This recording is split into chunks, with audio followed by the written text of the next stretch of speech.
Barnaby Button, a boy whose imagination soared higher than any rocket, was having a rather peculiar Tuesday. His family's ancient toaster, affectionately nicknamed Sparky for its alarming tendency to shoot charred bread like miniature missiles, had decided to achieve sentience. Or, at least, it was now making humming noises that sounded suspiciously like a kazoo trying to play the Star Wars theme. "Mom, Sparky's humming again!" Barnaby called from the kitchen, peering at the trembling toaster with wide, curious eyes. "I think it's trying to communicate."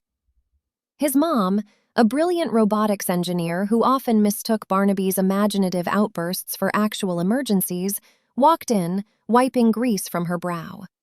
"Communicating, Barnaby? Or is it just short-circuiting its way through another breakfast?" Barnaby, undeterred, leaned closer. "No, it's different this time. It sounds like a distress signal." He tapped the toaster gently. "Are you trying to tell me something, old friend? Did you see the Space Force? They're always talking about how space science is changing the world, and maybe Sparky knows a secret." Just then, the TV chirped to life, displaying an emergency broadcast. A stern-faced, slightly flustered woman in a gleaming silver uniform appeared. "Greetings, Earthlings," she boomed, her voice projecting with an air of theatrical urgency. "This is General Astra Nova of the United Earth Space Force. We have a slight predicament.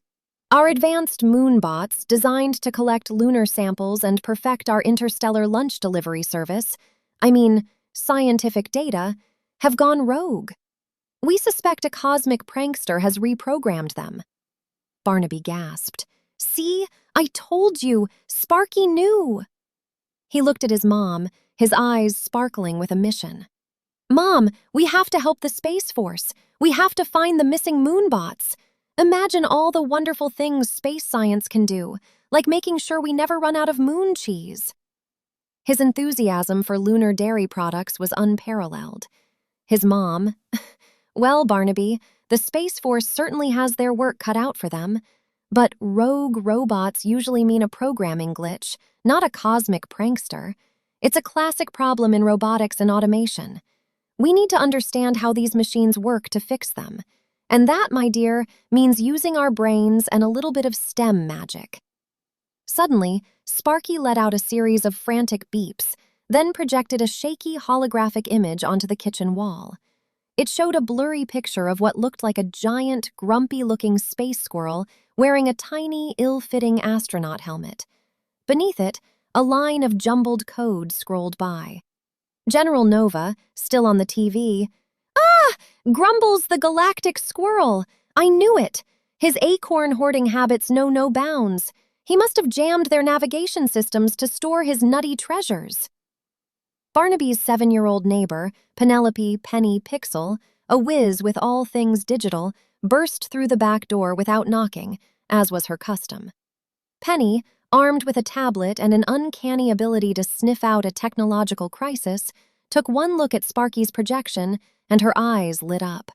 "Aha! A classic case of squirrel-induced code corruption. General Nova, don't you worry. With a little coding and logical thinking, we can crack this nutty problem."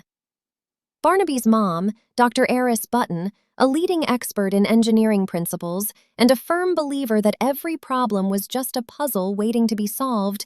"Excellent, Penny.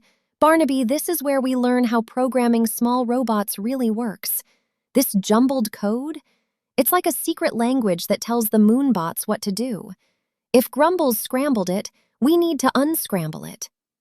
Penny, already tapping furiously on her tablet, explained, "Think of a robot like a very obedient but very literal puppy. You tell it, sit, it sits.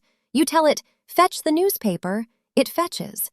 But if you accidentally tell it, fly to the moon and juggle acorns, it'll try its best." Grumbles probably changed collect lunar samples to collect lunar nuts, and return to base to hide in Grumble's secret stash. Dr. Button pulled out a small, spherical robot from her bag. "This is Gizmo, a prototype moonbot. We'll use him to simulate the problem. Penny, can you input some of Grumble's corrupted code? Barnaby, you can help me understand the engineering principles at play. Why would a tiny squirrel be able to mess with advanced Space Force technology? Barnaby, stroking Gizmo, felt a surge of excitement.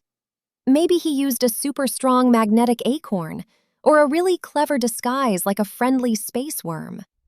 Penny. More likely, he exploited a simple command loop. He